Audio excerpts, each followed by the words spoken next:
The radar station aboard the USS Sentinel logged it as a blip unregistered, unresponsive, and approaching fast. At first, no one paid it much attention. False signals came and went across the Pacific all the time. But this one didn't fade. It held course, cut through secured airspace, and refused all hailing attempts. Protocols kicked in. Two F-22 Raptors launched from the carrier deck, slicing into the morning haze with afterburners roaring. Aboard the bridge, tension grew. No identification, no beacon. Just a silent aircraft drawing dangerously close. Then, just as weapons teams requested clearance to engage, a voice crackled onto the open comms. Calm, precise, unmistakably familiar to a few, and absolutely impossible. Spectre 9, returning under Directive X-Ray Echo. Stand down. The silence that followed wasn't confusion. It was recognition. And on that morning, every hand near a trigger froze because some call signs were never meant to vanish. This is the story of a woman the world thought was gone in. What happens when silence answers with authority? Stay with us until the end. You'll want to hear who she really was and why the sky still remembers her. If you believe legacy doesn't need a spotlight, hit subscribe and drop a comment below. Have you ever heard a voice that changed everything? The first thing they noticed was the precision. Unmarked. No flight plan, no transponder.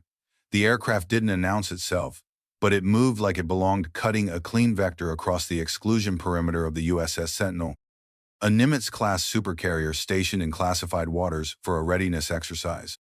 Inside the Combat Information Center, Ensign Patel leaned over the radar screen. "That's not a weather balloon," he muttered. The blip was too tight, too intentional. It wasn't drifting. It was flying with purpose. "Is it one of ours?" Lieutenant Sophia Tran, the ship's lead intel officer, asked without looking up. "No if, ma'am. Civilian code, but that's not civilian flying." "Where's it headed?" Patel hesitated. "Straight at us."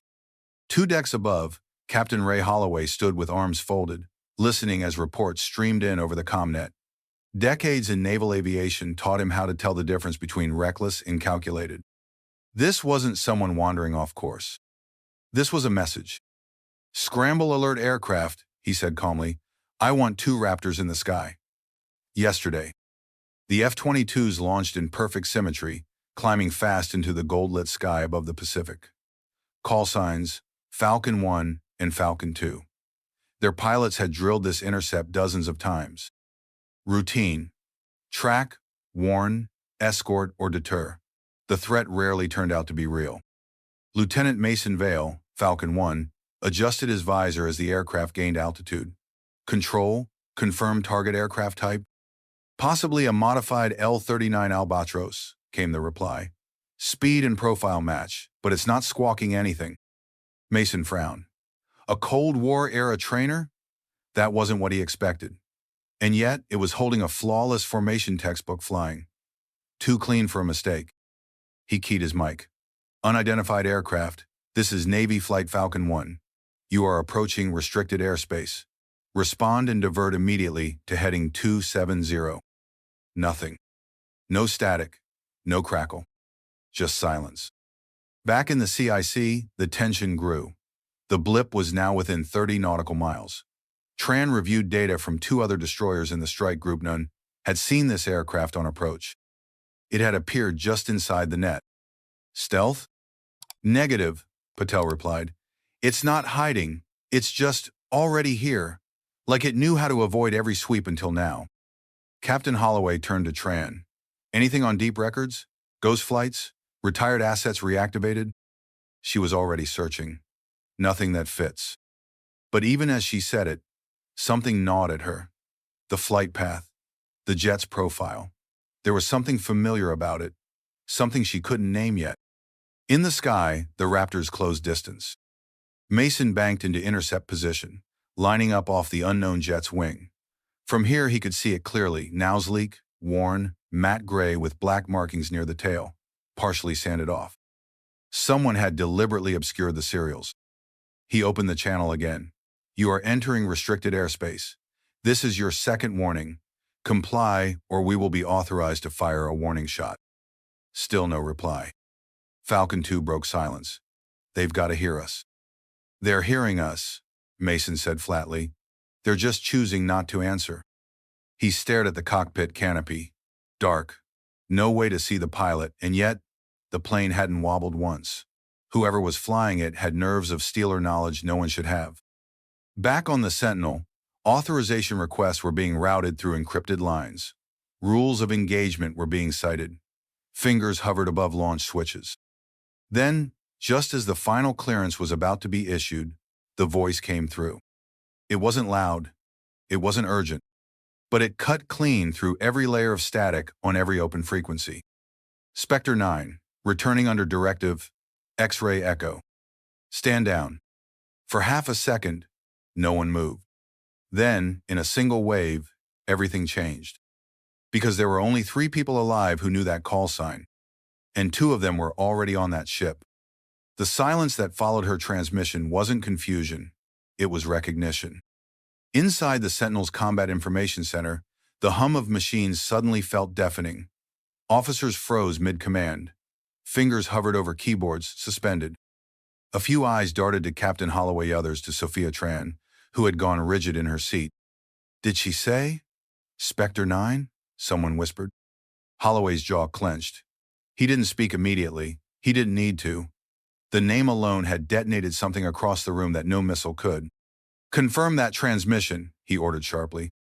Patel's fingers raced across the console. Multiple channels caught it. Exact wording repeated on encrypted band 6. Tone matched. No spoof. Spectre 9, Sophia echoed, voice low. That call sign's sealed. And classified above your pay grade, Holloway added, his voice even. But he wasn't angry. He was unsettled. Because Spectre 9 wasn't just a name, it was a ghost. 7 years ago, Commander Nora Ellison had vanished from every official system. The story had been quiet, almost surgical. A routine training accident, jet lost in the South Pacific. No wreckage found, but enough debris to file the report. Memorial held. Name etched into a black marble wall. But Holloway remembered the real file lock behind presidential clearance. Nora Ellison hadn't died. She'd been reassigned. Phantom Echo Program. The kind of operations even 4-star admirals weren't briefed on unless they had a very specific reason. Deep reconnaissance, solo infiltrations, zero support missions. The kind that didn't earn medals because no one could know they'd ever happened. And now she was back, flying solo, no beacon, and invoking a protocol that hadn't been used in nearly a decade. In the sky above, Mason Vale's voice crackled across the private channel. He sounded rattled. Falcon 2, did you catch that? I caught it, his wingman said slowly. Spectre 9? That can't be real. But it was real. Because down on the Sentinel, Admiral Ray Holloway had heard it too, and he was already moving. By the time Holloway stepped onto the bridge, the radio officer had put the encrypted frequency on loudspeaker. The same calm voice was repeating her message every 60 seconds. This is Spectre 9, returning under Directive X-Ray Echo. Authorization, Sierra, Alpha, Kilo 07. Sophia stood nearby, tablet clutched tightly in her hands. Sir, I'm locked out of anything with the word Spectre in it, she said. I've never seen a deeper firewall. I can't even open the mission tags.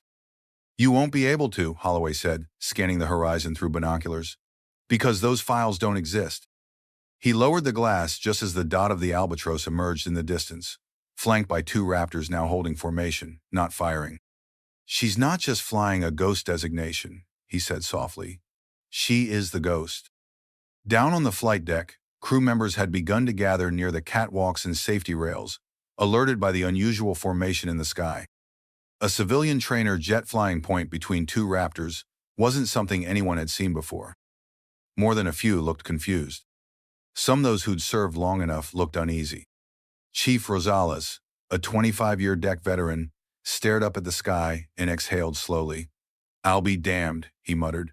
She came back. Who? Asked a younger crewman beside him. Rosales didn't take his eyes off the horizon. A pilot they tried to erase, and a name they weren't supposed to hear again. Inside the Intel Center, Sophia had managed to access a thin fragment of Nora Ellison's redacted record, a personnel timestamp that stopped 7 years ago, followed by a line in bold red. Directive X-Ray Echo.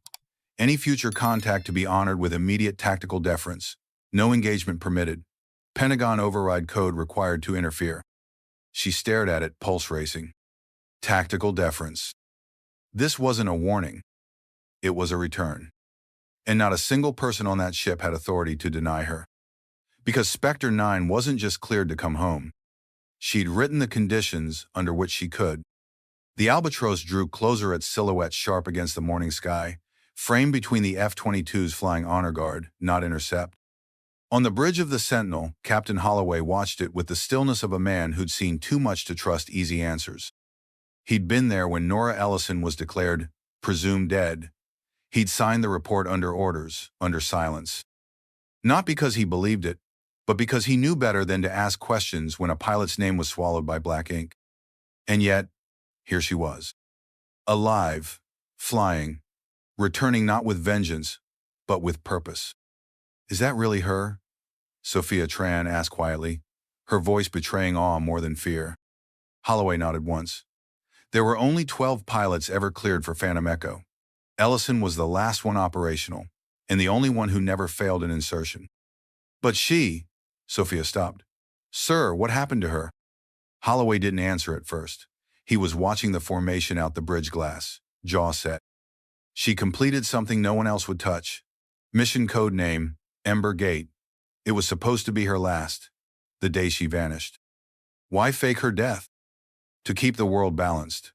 To let her disappear properly. On the deck below, sailors stood shoulder to shoulder now, word of Spectre 9 rippling across ranks like electricity. Few understood the full story, but every ready room had Whispersoft, the pilot who could fly without radar contact, who once landed a jet with a broken hydraulic system on a floating platform during a typhoon. Of the one whose name never showed on the mission logs, but whose results shifted entire battlefronts. She wasn't a rumor anymore. She was inbound. Inside the Albatross, Nora Ellison kept her hands steady on the throttle.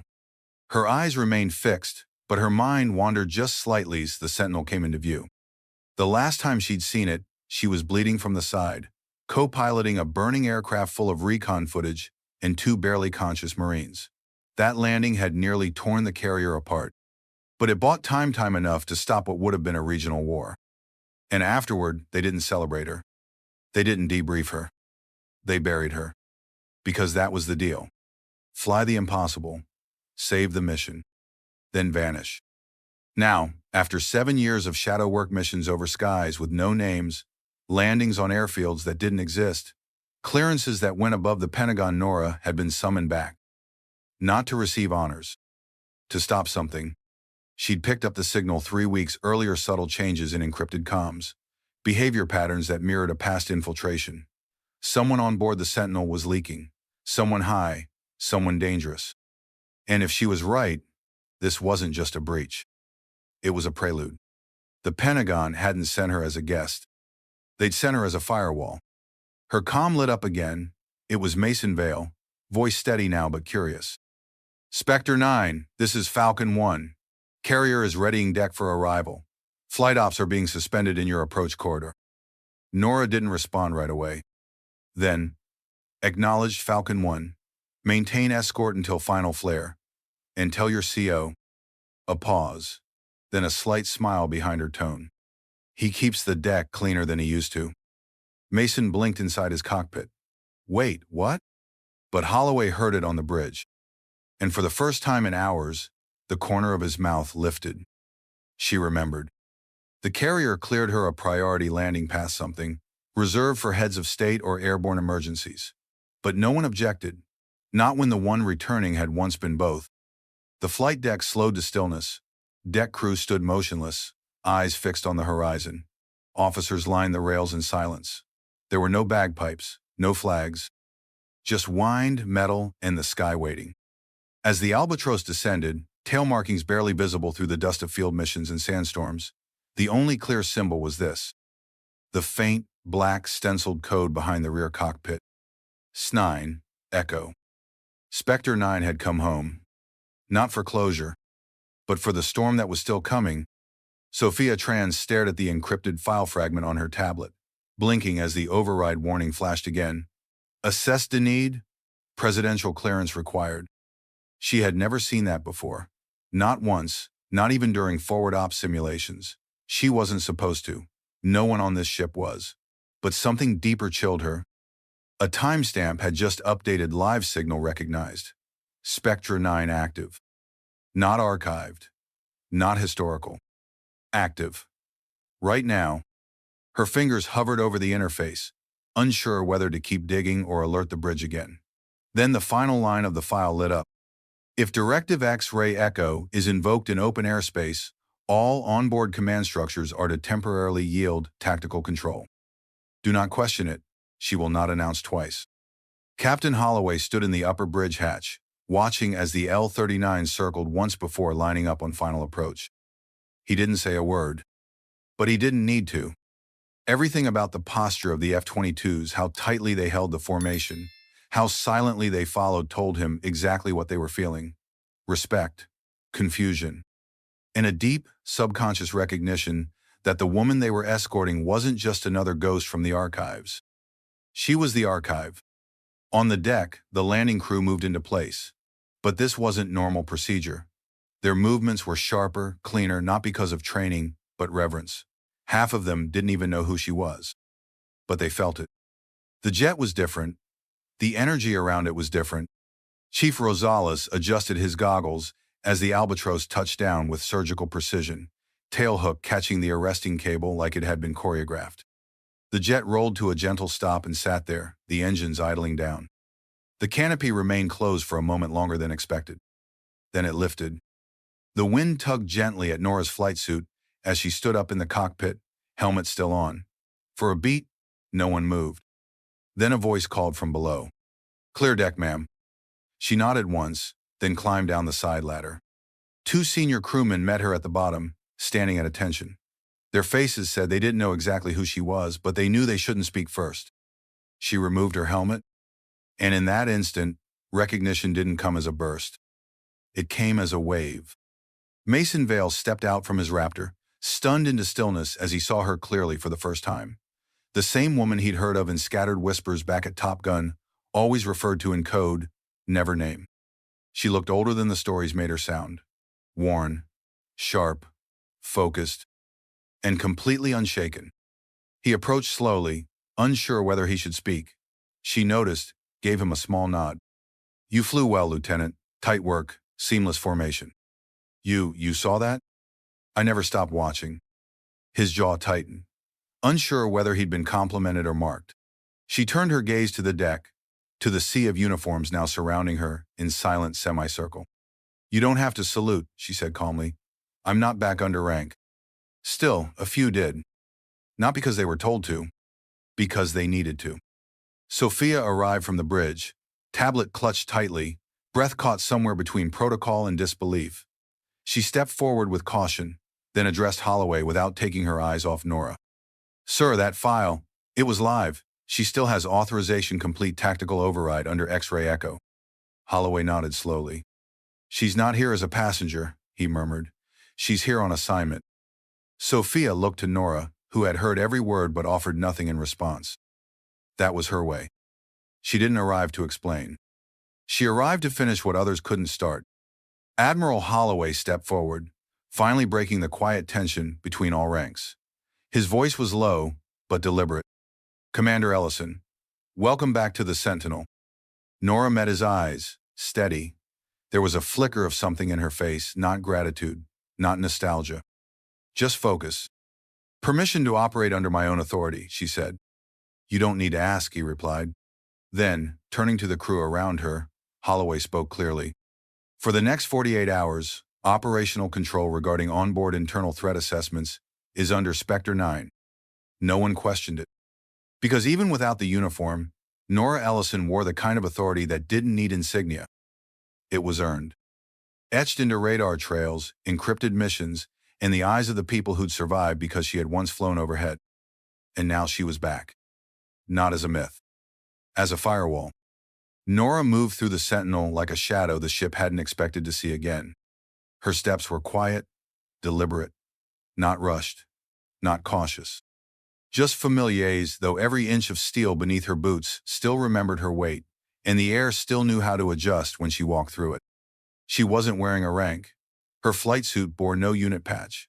Just a single faint marking near the shoulder, a faded triangle with 3 slashes running through it, barely visible unless you knew what to look for.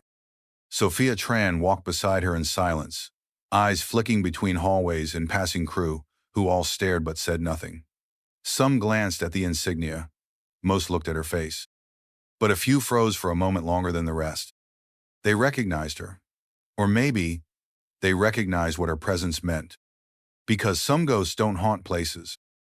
They returned to finish what they started.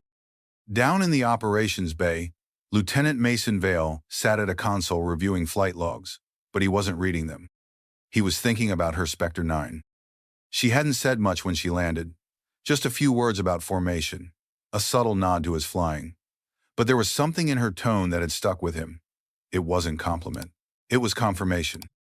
She knew exactly who trained him. He pulled up his old instructor's final evaluation again, Commander Harwick, Top Gun veteran. There, buried in the closing paragraph, was the phrase that came rushing back. If you ever hear the name Spectre Nine, don't second guess. She didn't survive the impossible. She is the impossible. Mason leaned back. So it had been true. In the ship's internal intelligence hub, Nora reviewed the threat profile she'd assembled over the last 3 weeks. The Sentinel had changed. New communications arrays, new drone uplinks, new personnel. But the pattern was the same. 4 pings from foreign satellites. 3 minor system anomalies. 1 flag transmission that had no business bouncing through a naval encryption backbone. Someone on this ship, she murmured, is feeding movement data through a shell route masked as drone telemetry. Sophia leaned in. How do you know that? Nora didn't look up. Because I invented that technique, and I used it before we decided we shouldn't. A chill ran through the room. Sophia straightened.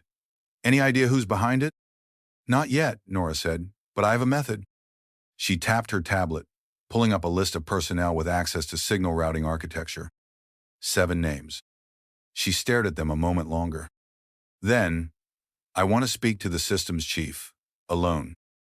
Later that evening, she stood alone in Hangar Bay 2. The wind from the open lift platform blew in steady from the sea, carrying with it the scent of salt, fuel, and a distant storm forming near the horizon. The same kind of wind that once carried her into enemy skies with no backup and no way home.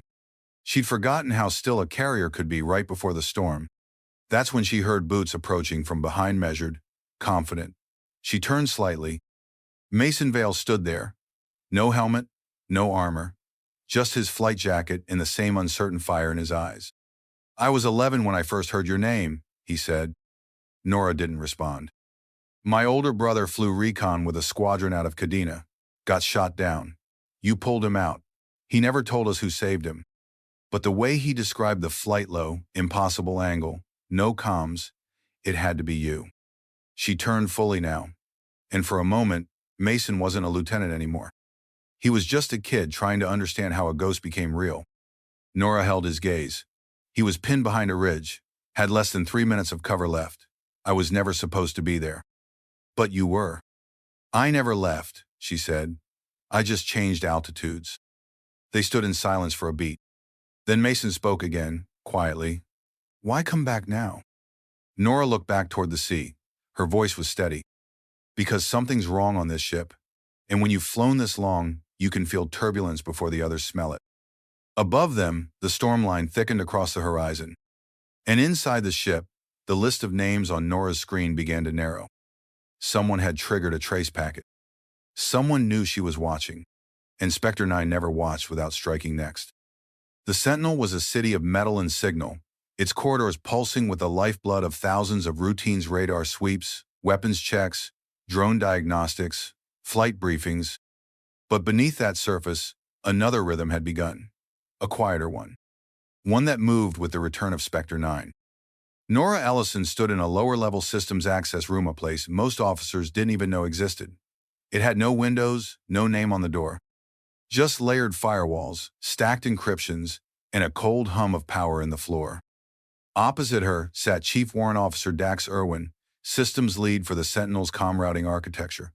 Mid-40s, clean record, highly decorated, and one of the 7 names on her list. He didn't look nervous. That was the first tell. Nora set her tablet on the table and tapped it. A scrambled signal log lit up, identical in structure to an infiltration she had once run over the Baltic Sea. You recognize that pattern? Dax blinked.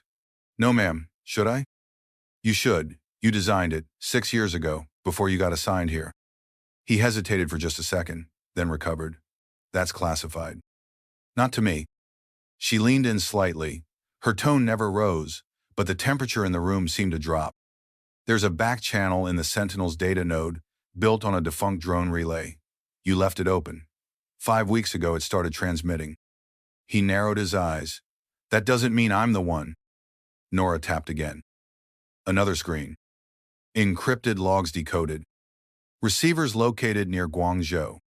One marked, Red Lantern, 74. That was the second tell. The color drained from his face. She stood. Who were you working for? I was just testing weaknesses, he said quickly. Simulation prep. The alert systems. I wrote those systems, Nora said, her voice now cold and surgical. And no one tests them without ghost tier authorization. She stepped forward once. Not to intimidate, just to confirm. The moment she was close, his composure cracked. Do you know what it costs to keep the Sentinel invisible all these years? She asked. Dax didn't answer. I do, she said, because I was sent to the places that bought that silence and blood. 2 decks up, Sophia Tran monitored the audio link Nora had left open. When she heard the phrase Red Lantern 74, her stomach turned. It was a code phrase buried in signals intelligence from the Department of Defense's most restricted alert watch list, linked to 3 failed interception attempts and 1 drone hijack incident. She didn't wait for permission. She called the bridge. Captain Holloway responded instantly. Seal the comms bay, he ordered. Send security. Non-lethal hold. He goes nowhere. 2 armed Marines stormed into the lower chamber less than 90 seconds later. Nora stepped back as Irwin stood, hands half raised. You don't know what's coming, he spat. You think this is about money? No, she replied.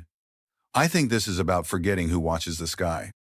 An hour later, Irwin was confined in a blackout cell below deck. Nora stood in the secure strategy room with Holloway, Sophia, and Mason Vale.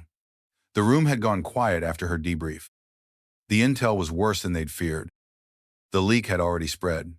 Real-time ship positioning, drone AI behavior models, even elements of the Sentinel's response framework had been slowly drip-fed through back channels.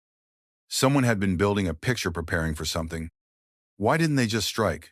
Mason asked quietly. Nora's eyes didn't move from the projection screen. Because they weren't sure when we were vulnerable. They wanted to know when the final layer fell. And did it? She looked over at Sophia, who had just finished her trace. Not yet, Sophia replied. But it was close. Nora exhaled. I need full access to the ship's threat response system. And I need it now.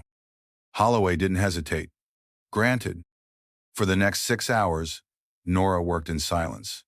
She moved between systems like someone who had built the ship herself, not just the metal, but the logic.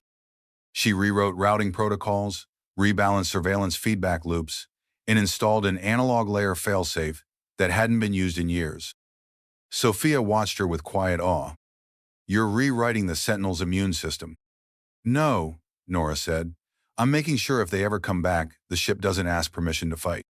That night, in Hangar Bay 1, the crew gathered again not for ceremony, but out of instinct.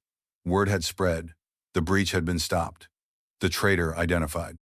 And the one who stopped it had done so without ever raising her voice. Mason stood beside Nora as she stared out at the dark water. You never lost a step, he said. I lost plenty, she answered. I just never let go of the compass. Mason hesitated, then asked what had been on his mind all day. Why you, Nora? Why did they send you back? She turned to him. There was a tiredness in her eyes, now not weakness, but gravity. Because when things get this quiet, she said, It takes someone who knows how to hear the wrong kind of silence. A soft voice behind them spoke. It was Sophia. I looked through what I could, she said, holding up a tablet. Your old logs. You flew into airspace during the warpath incident that no one else even had maps for. You extracted 2 people whose names still haven't been unsealed. You landed a fighter at 15% engine capacity while being chased by 3 unmanned interceptors. Nora didn't respond. Sophia continued. But there's something else. On every mission summary I found, there was always the same final phrase. Spectre 9 will not debrief. Outcome sufficient. Mason smiled faintly. I guess that's your way. Nora looked back toward the sky. No, she said quietly. It was theirs. She stood there as the stars brightened over the Pacific, her presence still and unshakable. Tomorrow, she'd vanish again. No medal, no press release. But tonight, the Sentinel was hers not because of command or clearance or code. Because when the ship's final firewall failed, she walked back through the frequency. And no one and not the traitor, not the threat, not even the silence had stopped her. The hangar was quieter now. No alarms, no comm chatter, just the soft echo of boots on steel as crew members returned to routine, the tension of the day slowly dissolving into the ship's long hum of order. But Lieutenant Mason Vale remained. He stood at the edge of the deck near Bay 3, helmet tucked beneath one arm, eyes fixed on the woman sitting alone beside her, Albatross Spectre 9. The myth he'd once thought was only a whispered warning in Top Gun classrooms.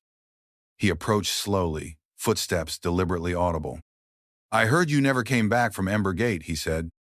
Nora Ellison didn't look at him, just kept her gaze on the edge of the deck, where the water met night. I didn't, she replied, not all of me. There was no self-pity in her voice, only fact.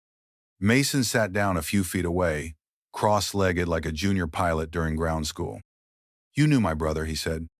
Nora blinked once, still not looking at him. Curvale, recon pilot, Okinawa rotation. He said someone found him in the valley after the ambush, Mason murmured. No support, no signal. Enemy closing. Then out of nowhere, a jet dropped flares through the fog, guided him to a ridge extraction. Pilot never landed, never spoke. He wasn't supposed to be there, Nora said. Neither was I. But we crossed paths at the edge of silence. That's where people either die or survive. And you made sure he survived. Nora nodded once. Mason drew a breath. You saved a lot of people who never knew your name. I wasn't there to be known, she said. He looked at her carefully. Then why stay? She finally turned to him, eyes sharp, but no longer distant. Because this place, she said, glancing around the hangar, isn't just stealing missions. It's made of choices. Quiet ones, unseen ones. And it deserves someone watching its blind spots. Mason hesitated, then extended a small objective mission patch. It was his own. You should keep this. Nora looked at it, then back at him. I didn't come to collect patches, Lieutenant. I know, he said, lowering his hand. But maybe it's time someone else wore one for you. They sat in silence for a while longer, the kind of silence that didn't demand to be filled. Then Mason stood. Before he turned to leave, he said softly, You're not just Spectre 9 anymore. What am I then? He gave her a faint, reverent smile. You're what keeps us from forgetting why we fly. And just like that, the legacy she never asked for quietly passed forward, not through ceremony, but through memory. Not through titles, but through recognition. The following morning, the Sentinel returned to standard operations. Flight drills resumed. Communications flowed. Engines roared back to routine. But something lingered, an undertone beneath the order.